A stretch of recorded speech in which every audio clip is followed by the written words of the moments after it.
Hi guys, Freddy here. Welcome back to the desktop for another retro RPG. Before I get on with this week's presentation, I'd just like to give a shout out to McKein Mull.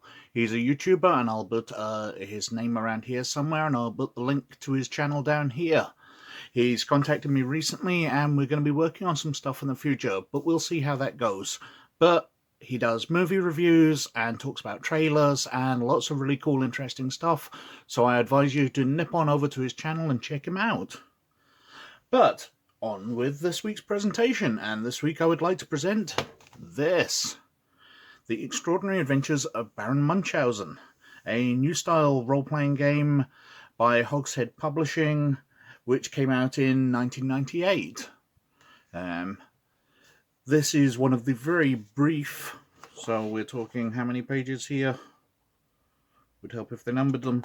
It's 24 pages long. It was very cheap. It's just an interesting idea that they put out. This was by James Wallace, who was the managing director behind Hogshead Publishing at the time, with a long history of involvement in role-playing games. Let's read the back cover. A game of wagers, wine, and competitive lying. It has come to my notice that many games of late have been of deplorably low quality, borrowing ideas from hither and yon, with not a shred of originality to them. I shall name no names. Therefore I, the renowned Baron Munchausen, have created a new game of the role-playing ilk, based upon the stories of my astonishing travels and surprising adventures, for the enjoyment and edification of noblemen and their friends.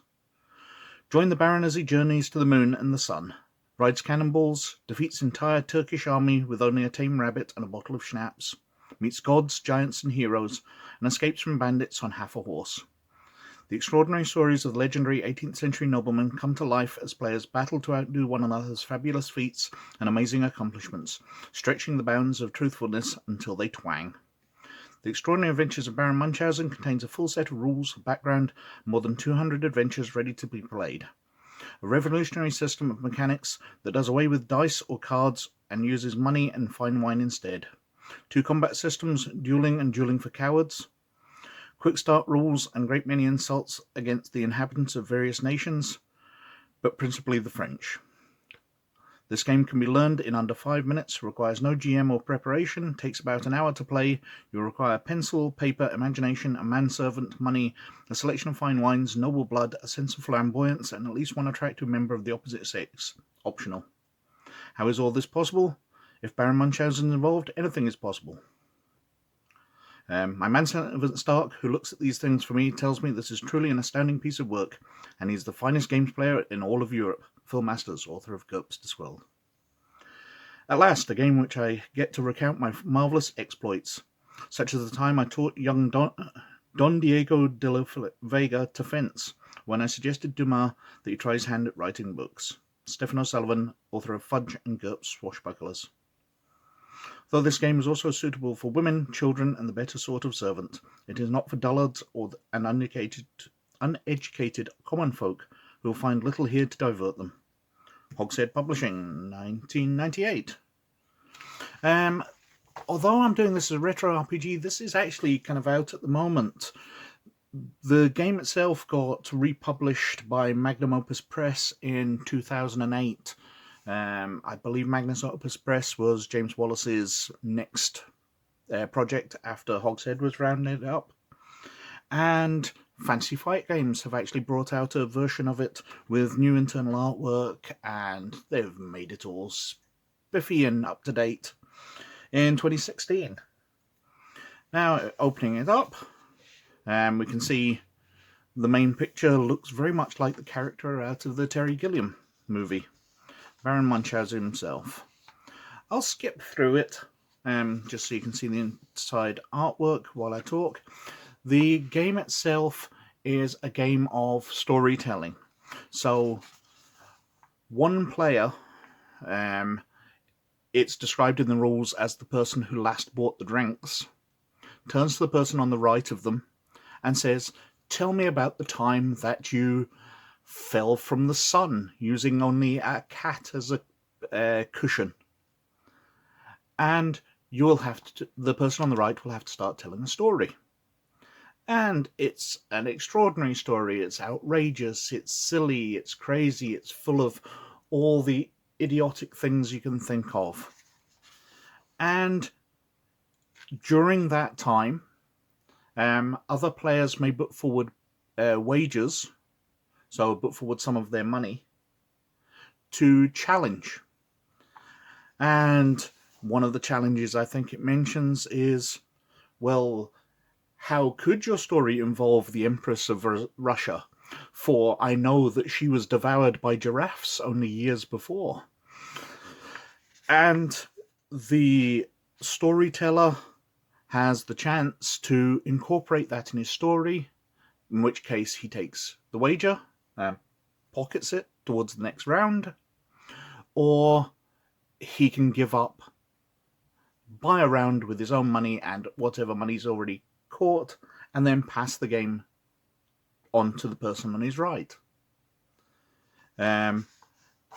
Just noticed the staples are a little rusty. Not been taken care of that well. I thought this had been in a very dry environment. If a player is challenged to tell a story and cannot or doesn't want to tell that particular story, they are allowed to turn around and say, I'm sorry, my mouth is too dry for me to speak, and they will buy a round for the group, and then because they've bought a round, they pass it on to the person on their right. Once everybody has told their story, everybody votes to say which was the most extraordinary story. And that's kind of the game. Basically, it's more of a drinking game than a role-playing game. Although you are creating an extraordinary character, it's more creating a background story, because you're just telling a story just with some input from the other players. What it has here, when it said it included 200 adventures, is some of the suggestions. So, tell us, Baron, the story of how you discovered the source of the Nile by accident. How it was that you met Helen of Troy. How your horse came to be hanging from a church steeple, and how you freed it. How you earned the hatred of every Freemason in Poland. Why, during thunderstorms, you insist on riding stark naked. And 200 of these, so let's just jump on. How you learned of the true resting place of Noah's Ark, and what you found there. How you invented the national dish of Italy. And the last one, the most ridiculous story, is how you came to write this game. And then there's a little brief summing up. Basically, any challenges which can't be resolved are resolved by dueling, which is just rock, paper, scissors. And that's the game. It's an interesting idea. It involves drinking, which, given most gaming groups I know of involve driving to the game, doesn't really work. I suppose it probably works within places like London, which is where I believe James Wallace was based, where all his gaming buddies would meet up at pubs and things. But it's an interesting idea. I'm sure you could adapt it to a non-alcoholic version. It's just a fun wee game in a role-playing style. And that's my presentation for this week. As always, thank you very, very much for watching. Please like and subscribe if you like what I'm doing at all. But most of all, as always, please look after yourselves, and I'll catch you later. Bye.